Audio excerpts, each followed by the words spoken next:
to another edition of Here's Why. This season is called Sales. It doesn't have to be a dirty word. And what we're going to be teaching you is different strategies and tactics to help you create a highly profitable business throughout any economy. So we're going to be going through different topics. Today's topic is specifically about sales. And when I wanted to do a season on this, I recruited my good friend Jeremy Kennerson.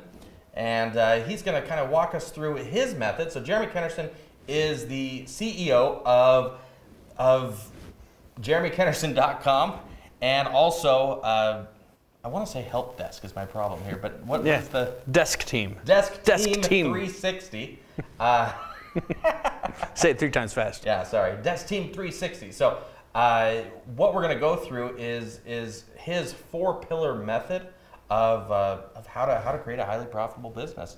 And so, Jeremy, do you want to just kind of do a quick overview of everything? And like I said, this week we're specifically talking about sales, but why don't you go ahead and dive into that? All right, yeah, so just a refresher, a little recourse of what we talked about on the last episode is how to build a highly profitable business in any economy is building it like a building or a house. You have to have the foundation, which is sales, because understanding the psychology of persuasion is really going to help you in your mindset, really, because mindset, when we get into that one, is re-triggering and rethinking of your mind, really. And you have to be able to persuade yourself to do and think differently. Marketing, obviously, you can't write compelling marketing content that's going to get people to engage and interact with you on the internet unless you can understand the art of persuasion. Customer service is the next pillar. You have to have the best customer service. Bad news travels faster than anything else. So you have to be able to have the best customer experience, provide the best customer experience than your competitors, not just for you and how that's going to help your business, but for your customers. It has to be all about them anyway. And you have to be able to understand the psychology of persuasion when you're dealing with somebody who's mad. People get mad about some crazy things, but you need to be able to calm them down so when you get off the phone with them, they're happy again and have a good experience. And on that note, really creating the systems and the process to ensure that people are having that delightful experience every time, that wow factor every time, as much as possible. Now, obviously, you're every now and again gonna get the, I don't want to say the crazies, but you know, the wild cards where you have to address it, and that's kind of what you're talking about there. But ensuring that people do have a great experience every time, and looking at that as a function of both your sales and your marketing process, customer service. Yeah, absolutely. And I think it's key that in every aspect, any of the crazy or anything that you can avoid, there's certain things that you can do to ensure that the process eliminates a lot of that stuff. Because if you can eliminate an upset customer by having something in place to wow the crap out of them, then get the thing in place to wow the crap out of them to prevent them from getting upset or not having the best experience they could possibly have.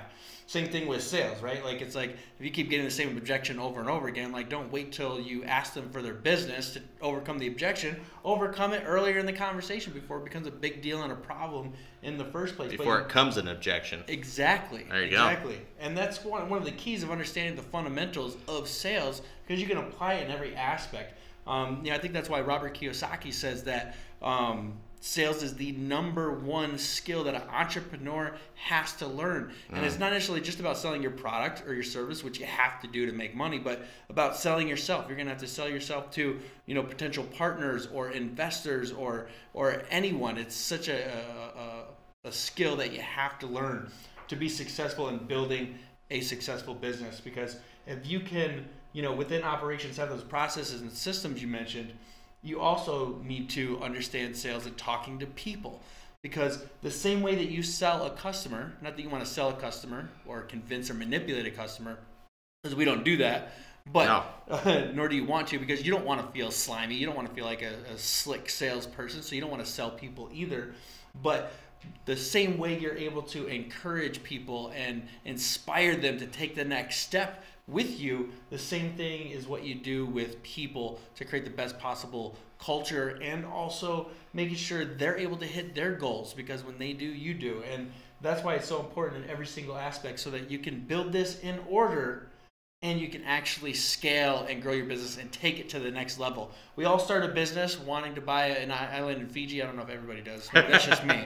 But we all start there, and then all of a sudden, like, we do this stuff out of order and wonder why we can never scale our business, and it's because we got to do this in order. So that's just a quick overview of the 4-pillar system. And really, if you want to learn more about the 4-pillar system, how to launch it in your business, go to jeremykennerson.com. We should have that on the screen. We'll put a link for it in the description as well.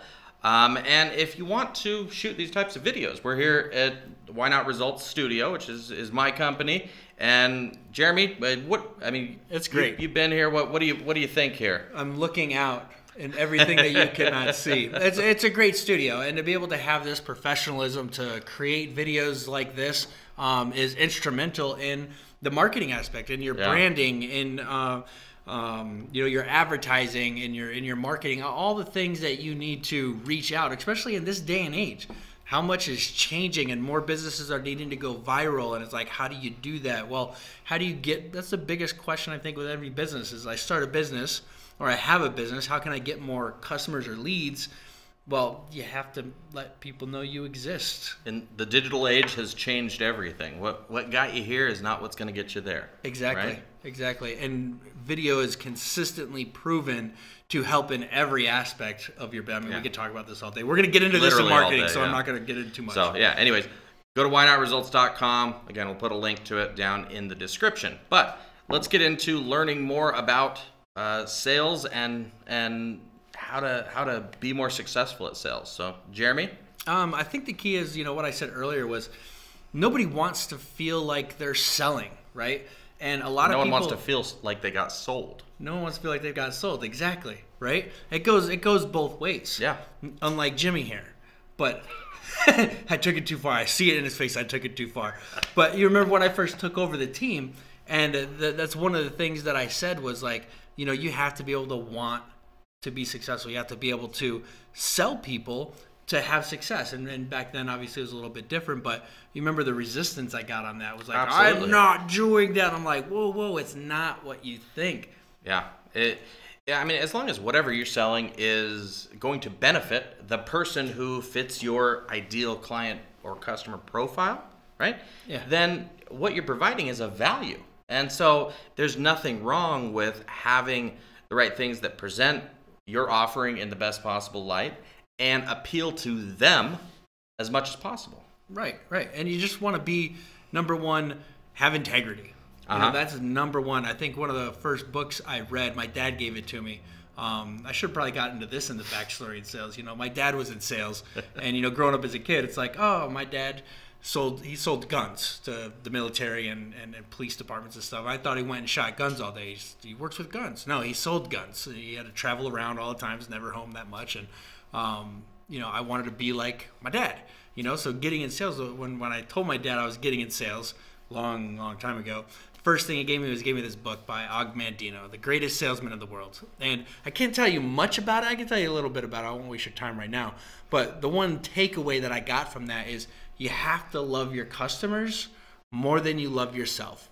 Because if your product or service is not going to be a benefit from them, it's better to not sell them than sell them. And I can't tell you how many times I have let people go and they actually brought me customers. Right. Because I had integrity and said, this isn't right for you. That's where authenticity comes into play, right? Absolutely. It's all about being authentic. You be real with them. Keeping it real. Keeping it real. Yeah. You got to keep it real. And if you keep it real with them and yourself, that's probably the biggest thing is nobody wants to feel like they're selling somebody. And as long as you don't sell someone, you don't have to worry about it. Make it about them. Yeah. I used to call it the art of selling without selling. Yeah. Because you really don't have to. Yeah. You just need to provide the information so that they can come up with their own decision. And what's cool about that is when you do that, you don't get people with buyer's remorse. Mm-hmm. You don't get people asking for refunds. because you were authentic and they came up with the decision on their own, like, okay, this is what I want to do, instead of you trying to convince or manipulate. And that's really understanding both the art and the science of sales, right? And of that entire process. Yeah, and when you do that, it makes it a lot easier to close the deal, right? Or close the business, because they close themselves. Yeah. One thing I discovered this is many moons ago, but actually with the 10-minute reg that we talked about earlier. Yeah. When I first took over that team and introduced the 10-minute reg to that team, people were able to start closing business a lot faster and easier, because we were able to take them down a path where they discovered and said, okay, this is what I want. How do I sign up? And that's like the best thing you could possibly hear is, so how do I work with you? How do we get this going? Yeah, how do we get this going? What's the next steps? Like, having somebody ask you instead of having to close them, is definitely where people want and should want to go with their business. Excuse me, I got a cough. Okay, so having people want to buy, okay? Yep. And kind of closing themselves. So yeah, and it doesn't work out perfectly every single time. So of course you need to, actually know how to close somebody. If it's a good fit for them and you're having integrity, obviously you want to be able to close them effectively. And not everybody says yes right away, so you definitely want to know how to overcome objections. And some people are right on the line, and you want to be able to negotiate without giving away the farm. So those are a lot of things that we're going to be covering in this episode. And one thing I just really want you to understand when it comes to this is being revenue focused inside of your business. I think a lot of times we get caught up in the day-to-day tasks that we have to do, and a lot of times whenever we don't want to do anything, this is where mindset will come in later, but a lot of times whenever we don't want to do something, we put it off, and it never gets done. And that's usually the thing that we need to do to move the business forward and move the needle. And what's weird is we end up doing these like checklists. I don't know if you do checklists at all. I still do checklists. Like, there's certain things that need to get done, but if it's not revenue focused, it gets put on the back burner. I'll have to-do lists that will sit there for a week because I just spent 3 days on doing something that's going to help me move the needle in my business. Right. Yeah, absolutely. That's obviously critical. And so on the aspect of being revenue focused, building actual relationships and caring about the people who you're working with, right? Yeah. Some of my best friends today are past customers. It's like you build that relationship and they end up, lasting a lot longer. And that's something that a guy that we used to work with told me. He goes, he had a boss one time that said, if you can make a friend, you make a sale. Yeah. And it's just like having a conversation with a friend. And that's something that I call conversational dancing. It's like, what is conversational dancing? It's like a dance. You got two partners. You got to have two partners. One person has to be the leader, right? They're leading. I'm the leader. He's making everything look good. She's making everything look good. But you got to have two partners. And the dance has to, like a waltz, right? You have your steps planned. But obviously everything can change in the moment and you can modify it. That's why some people win waltzing competitions more than other people, because they've modified a little bit different, right? And that's how a conversation goes. It should flow, it should be nice, it should go anywhere it needs to go, but you're still following a pattern so that they can discover for themselves that they want to do business with you. And what about, so one thing that I know that you've seen before, I've seen before, is the sales guy that won't stop talking. He doesn't know how to listen. Yeah. And we've all heard, anyone who's been in sales or sold for their own business knows the 80-20 rule, right? Yeah. As far as you should be listening 80% of the time and speaking 20% of the time. But how many salespeople actually do it? Not a lot. There's a lot of things that a lot of salespeople don't do. And even business owners, being the salesperson in their business, don't do. And, I used to walk by and just scream, "Shut up!" Just shut up. That's what you got to do sometimes. You got to tell yourself to shut up, because otherwise you're going to keep talking and rambling as fast as I'm talking, and the people on the other line aren't even going to be listening to you anyway because they can't understand because you're talking too fast. Don't do it. Stop it. Yeah. Just stop it. You're totally right. There's a thing, and if you think about how the brain works, and this is something I get into a little bit more in the mindset aspect too, is our brain is constantly going. And if you've never noticed this about yourself, like test yourself because you're a human being. So you do this. Nobody is immune to this. When somebody else is talking to you, what do you have going on in your brain? You're talking to yourself. You're like, I'd never talk to myself. Okay, quiet for a second. All right, what were you just thinking? That's you talking to yourself. Yeah. What are you saying as somebody else is talking? A lot of times when you're in sales and you're on the phone, you got a little adrenaline going, right? It's like, oh, I don't mess this up. I hope I get. You got a little bit of that going on, you know. Every time I pick up the phone and try to call someone, you get a little, anxious.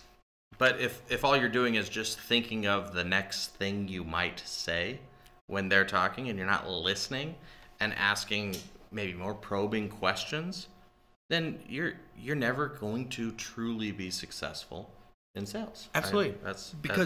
Because if you can't listen to what somebody actually wants and you're just interested in what you're going to tell them next, you're never going to get the information you need from them to direct them down that path to be a yes for you, right? In relationships, your wife says you never listen. Why? Because you're freaking probably never listening. You're thinking of what to do next, right? And this is why a lot of people that have gone through my course, which we'll talk about a little bit later, is this helped out in many different aspects besides just my business. Relationships with their, this one lady was like my daughter. Like, we communicate now. And that's all sales is just communicating. How can I be a more effective communicator? Well, it all starts with freaking listening. The 80-20 rule. You're listening 80% of the time, which means shut up and listen. They should be talking 80% of the time. And one of the best ways to do that is like what you said, is asking probing questions. It's like you ask questions, they do the talking. That's how you lead people, right? A great book that gets into that is called Question-Based Selling. Yes. Right? One of my favorites ever. Yep. I read it multiple times early on in my sales career especially. And in that, the author actually says, it challenged you to go a whole weekend with only asking questions. And I took that very literally. Eventually it got to where it kind of drove my wife nuts, completely nuts, because she had some direct questions she wanted 1 or 2 word answers for. Well, I don't know. What do you think would be best? Finally said, all right, shut up. Shut up. Doesn't matter what I think is best, but that's what we do, right? But what it did is it actually did train me to ask better open-ended questions, and it made a big difference in my sales at the time. I guess a little bit of background. I was in sales for about 8 years before transitioning over into marketing, and then was in marketing for a long time with what I do now. Yep. But I think understanding how to be a great salesman is what has made me a much better marketer as well. Absolutely. So absolutely. But it's about asking, like I said, those open-ended questions, listening, and then having follow-up and probing questions to make sure that that the other person who whether you're on the phone or you're face-to-face is on the same page as you, because sometimes they're not. No. I think I know I've been probably on both sides of that. I've been the guy who wasn't the salesman who was on a different page than their lead. And I've had salespeople where they're going on, and I'm sure they think they're closing this down. Yeah. It's like, look, man, I'm just trying not to be rude at this point. Right.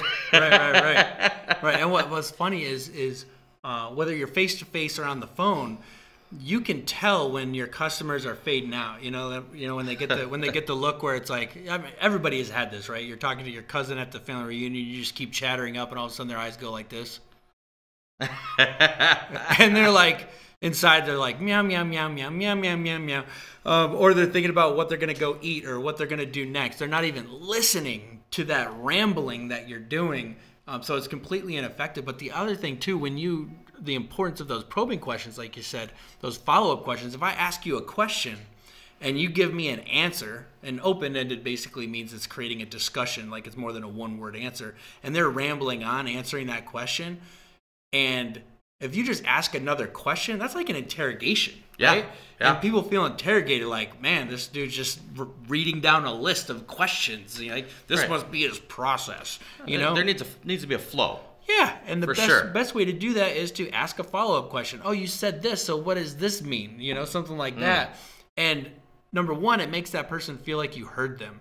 Right. Because the majority of people don't know how to listen, because we're always having our brains talk to us, especially when other people are talking. Like right now, you're probably thinking about what's the next to do you're supposed to do. You know, well, you got to remember to go to your daughter's dance. Not right now because we're in quarantine, but you know, what are the things that you're thinking right now as I'm talking? The brain is always going. So if we can prove to somebody that we actually are listening and we're intent in our listening, there's a kind of like an automatic affinity that person has for you, because you're doing something most people in their lives don't do, which is listen to them and encourage them and say, that's really awesome that you do that. Like, if you do that, like, that's just amazing. People don't like to take compliments, but we really, really do. Like, it really touches us when somebody notices something about us and comments on it. It's absolutely huge, and that's just a little extra tidbit in there. But moral of the story is, have some follow-up questions. Make the conversation as natural as possible. If you're sitting there talking to your cousin, you know, at the family picnic, you're not like all awkward selling them. Just like, oh, hey, how's it going? Oh, really? So what did you guys do on vacation? Oh, yeah, did you end up going to that one place on that one thing? Oh, cool. Then what did you do next? Oh, when did you come back? You know, there's a lot of follow-up questions to that one initial question you did, because it's a natural conversation, and that's really what you want to do, is have a natural conversation with people. It's that simple. Yeah, well, it's easier said than done, absolutely. though. Absolutely. And well, and when you're doing that, and when you're guiding them through that that path, it's, I mean, you've said before, it's like having your fish just jump in the boat as opposed to sitting out there all day. Yeah, that's really the key. If you can have a conversation with somebody and you're literally having the conversational dance where you're directing them to a point where they have all the information they need and they're able to say, yes, I want to do business with you, it literally is like having fish jump in the boat. Yeah. Which is absolutely amazing. I mean, that's the best feeling ever, when you have people just going, okay, I'm ready now. I mean, how many times did you have people that would just call you up randomly? It's like you haven't talked to them in 6 months, and they call you up and they're like, I'm ready now. It's like they weren't ready then, but you gave them the space to discover it on their own, and they knew that they would be ready when the time came. And I made sure that I did my job. You know, never burning a bridge because because you know, focusing on your needs and not theirs. Right. So. Yep. Yeah. Let me go into the talk about the conversational dance aspect. Yeah. The conversational dance is probably the most important part of selling, because that's how you get people to jump in the boat. But there's a lot of different aspects into it, and that's why I think of like more of like a holistic system, because you got to have the art and the science. So I'm going to show you real quick up here the my MP5 sales method that I've developed over the last 20 years, which started off when me and you were working together at 10-Minute Reg and went to the Foursquare, and you know, now it's the MP5 sales method, which covers everything holistically. So I'll show you right now. Perfect. And if after people watch this, if they want to learn more, obviously they can go to jeremykennerson.com and learn more about it as well. All right, let's get the slide deck going here. All right. Ta-da, ta-da, MP5 sales method. All right. The first part is actually mindset, like we talked about earlier. It's so important to, because anybody could just train you on anything, right? It's like, I can download information. I can sit here and talk to you for the next, I don't know, I'll make it up, 5 days. Let's just say 1 day. I can talk for the next 5 hours on sales, and you're only going to retain 20% of the information that I tell you, which means you're going to lose out on a lot. You're probably not going to be able to take that information and go grow your business or go get better at sales with only retaining 20%, right? But I can sit here and I can teach you all these different aspects, and you only retain the 20%, or we can make sure you get in the right mindset first around sales, because so many people have negative connotations about what sales is. They don't want to be the, used car salesman from 1976 with the plaid leisure suit and the gold chain just sticking out of his chest hair like that. Nobody wants to feel like they're that person. And that's one of the biggest fears I hear from people is like, I don't want them to think that I'm selling. And it's like, there's a fine line between being that guy and being a business owner that when people are talking to you, they expect you to ask them for their business. Because you're in business to do business. Yeah. Right? So it's like this limiting belief or this fear that we have, these doubts that we tell ourselves, these stories that are untrue, which kill us before we even get on the phone with somebody. Right. And that's, if we don't cover this aspect of it, anything I teach you isn't going to help. So it's very, very important to get in the right mindset. The first part after mindset is science. Okay, I talk about the art and the science a lot. It's science. Were you thinking of what was that? Doesn't matter. Farrell? It doesn't matter. Go. So we got in science. There's two different aspects of science in the MP5 sales method. The first is the processes. You need to be able to take your processes that you use inside of your business and figure out what you're doing over and over and over again. Because there's things that you're doing that are repeatable. And if they're repeatable, you can set up these processes that are going to save you time. Because I can't tell you how much time we spend on going, okay, I need to write this email real quick to this person. And you're taking all this time writing it. Well, you wrote that thing 5 times. You just need to change the freaking first name on it. You know what I mean? Like, let's put that in a process to automate to save you some time. So your processes are being able to outline them is very important. Like, what are you doing during the day? What's your time management like? When are you going to actually sit down and do sales in your business, right? The next part is the procedures. It's like, okay, how can I take those processes and implement those? Because the science, like I said earlier, that's the will of sales. The skill is in the art, but the will is, it's a numbers game. If you get X amount of leads, you're going to close X amount of people. Well, how can I increase that, right? Well, a lot of people don't have any of these procedures set up in place, so they have zero follow-up, so they're not following up with anybody, right? You talk about that all the time. Yeah. And what are the numbers there? It's staggering. Like, I wish I should have brought the slide, but in sales, I think it's like, 80% of people never follow up with somebody that get a lead? So over 48% give up after the first negative interaction. So that could be them not answering the phone. That could be them not showing up to an appointment. Right. That could be, right? And then it goes up to like 71% don't after the second. Right?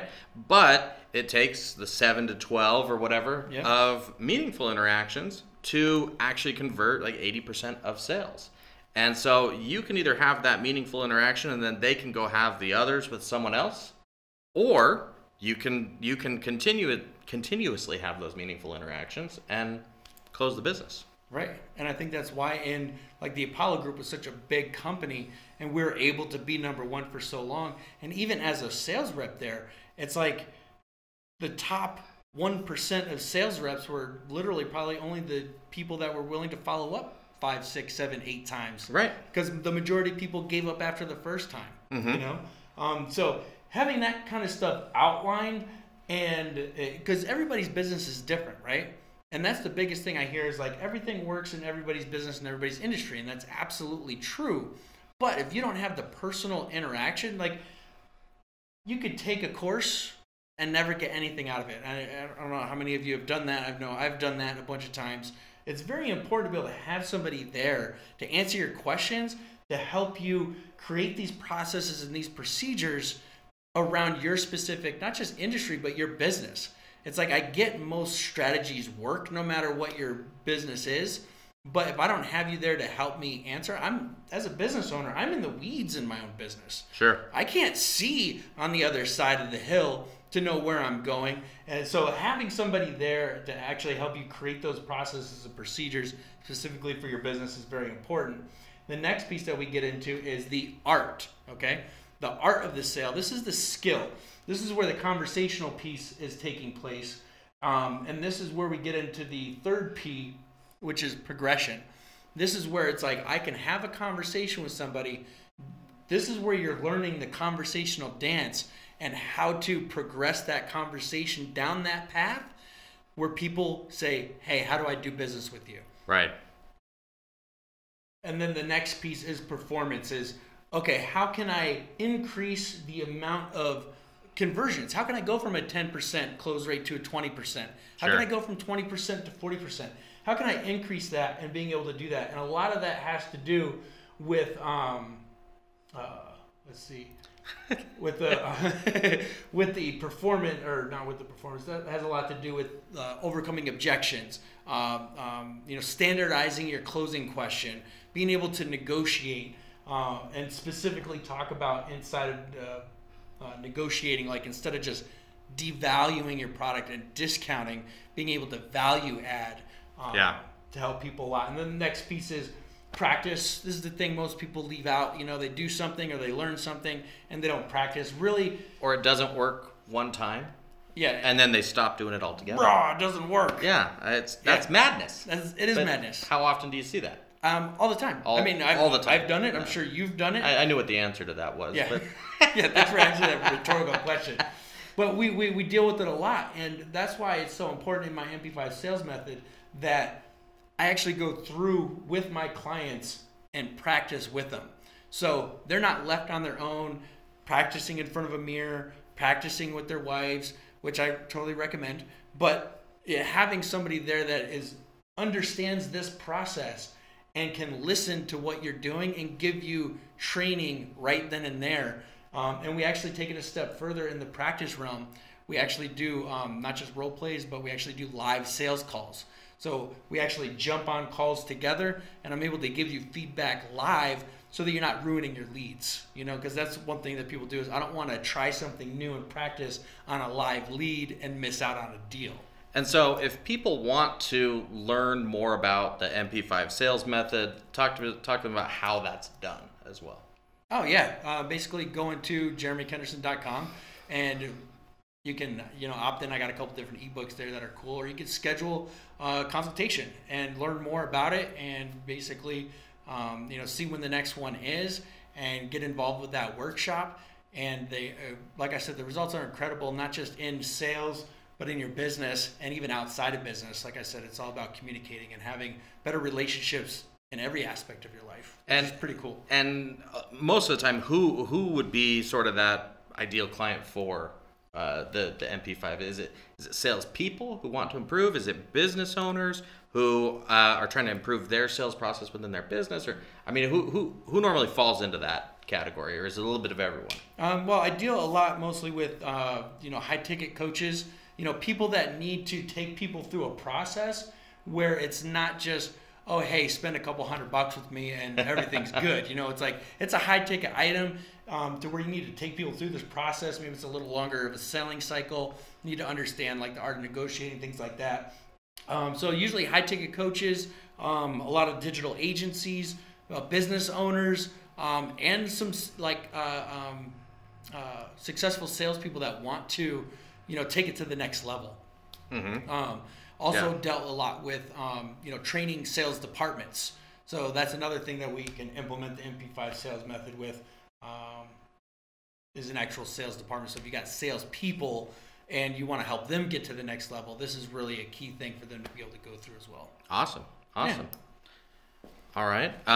So thanks for sharing that. And I will say, as an endorsement, having worked with you in multiple companies and having worked with you with clients together as well over the years, the process works. It works. The methodology works. And I've seen it benefit myself as well as many of my clients. So appreciate that. All right. So our next episode, are we ready for that part yet? Or I think okay, perfect. Our next episode is specifically diving deep into the mindset, and we're going to cover mindset when you're going into a sale, and mindset when you're running your business, and then also how to build that culture that makes your employees and everyone want to go in the same direction and work in unison. Yeah. And what that does also is that attracts people to want to do business with your business when you have that type of culture and that type of infrastructure built. So stay tuned for that. And until then, thank you very much for joining us, and look forward to seeing you next time.